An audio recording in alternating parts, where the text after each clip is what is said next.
My name is Kam Ridley. I'm a fashion issue photographer, and I am the creator of the fashion issue gender identity piece.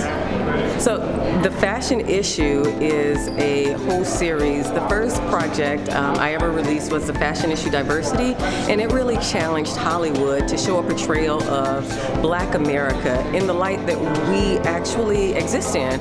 Show us having fun, show us as mothers, show us as fathers. Don't always show us as a thug or as a person that is committing a crime. And so this piece behind me is the fashion issue gender identity, because it's something we don't talk about in this society.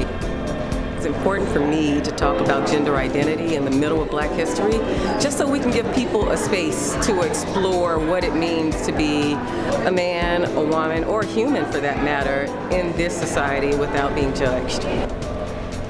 People need to understand what it's like to be in somebody else's shoes. So it was easy enough to take this man, Joshua, he's an actor, a famous actor actually, and let him experience life as a woman, knowing that he can go back and transition as a man. But the experience changed him. It wasn't just about putting on a dress. It wasn't just about him putting on a wig. It was more about empathy and having a human experience in spite of our gender, our skin color, in spite of anything that we experience. And that's all we want here.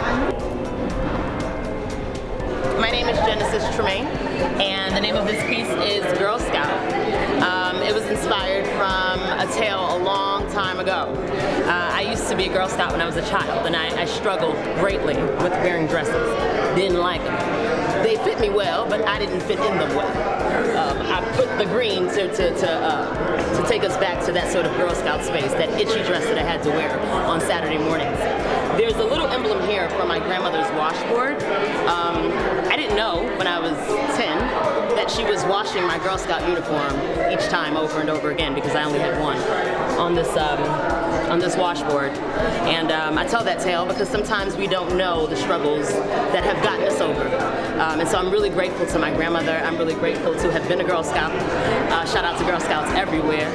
But mostly I'm grateful for that journey, and I feel really blessed to be a Black woman who understands that it's always about the journey. I think art always extends a platform to speak up and speak out, right? And I think it's my job as a female-bodied painter to show young girls, right, having fun, bright, with energy, with the light that they carry over that beautiful melanin magic, right? And so, yes, it is a platform where we can speak politically, but it's also a platform where we can have a good time and show who we are culturally, because there's something deeper. Glitch art is the process of manipulating a picture by manipulating the computer code of it and distorting it, adding lines, deleting lines to create this. Now, it's more or less, I use a basic text editor or hex editor. There's no Photoshop involved. So it's all done in that hex editor, which lets me mess with the literally the ones and zeros, the binary of it. So by doing that, I'm able to make images like this. Glitch art has, the style has existed since the 60s, but in the 60s they came out of the data movement, which at that point in time they were manipulating VCR wires to create distorted images on VHS tapes, but now it's all done through literally computer code. I use C++ for the basic editing, and then I code in Python to get these colors and like the effects and everything like that.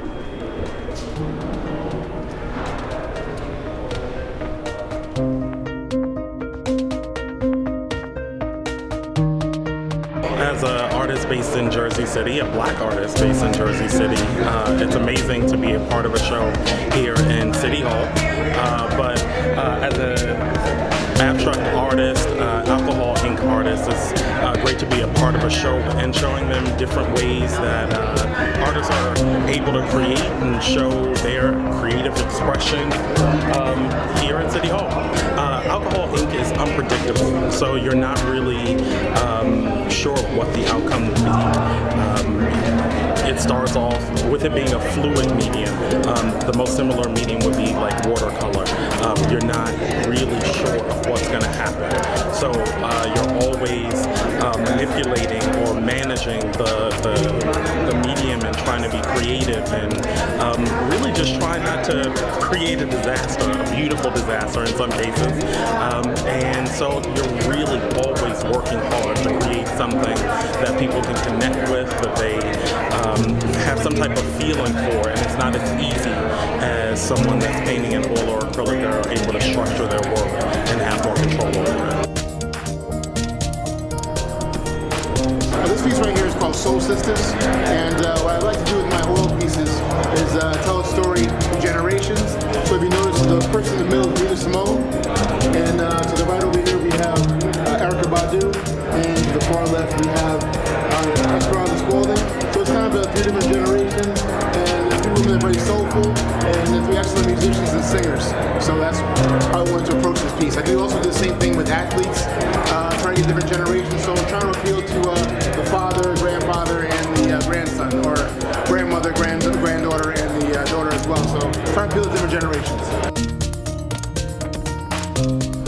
I had no idea I could paint, but I tried it, and I love it. And these are some of the pieces that I've done so far. And I hope to get better as I go along. It's been 3 years, and I'm loving it. Having my pieces in the show for Black History Month gives me great pleasure, because I want to represent Black people as much as I can, and that's why I did some pieces so I could put in the show.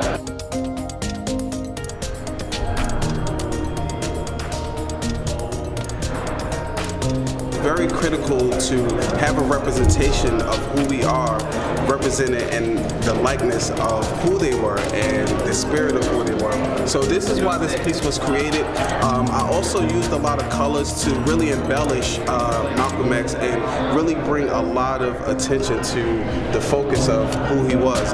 This is my means of voice. You know, as artists, I feel like a lot of times we create behind doors, we create behind the scenes, and there's never a lot of instant gratification. So when you create art that speaks for itself, the only thing that it needs is for a platform for people to see it, to actually see what it is that you're trying to communicate. And like I said, this piece is basically the upliftment of our people, our culture, our history, our rich lineage in this land. It dates far back beyond slavery. It dates far beyond what we can even imagine. But this was the inspiration behind why this piece was created.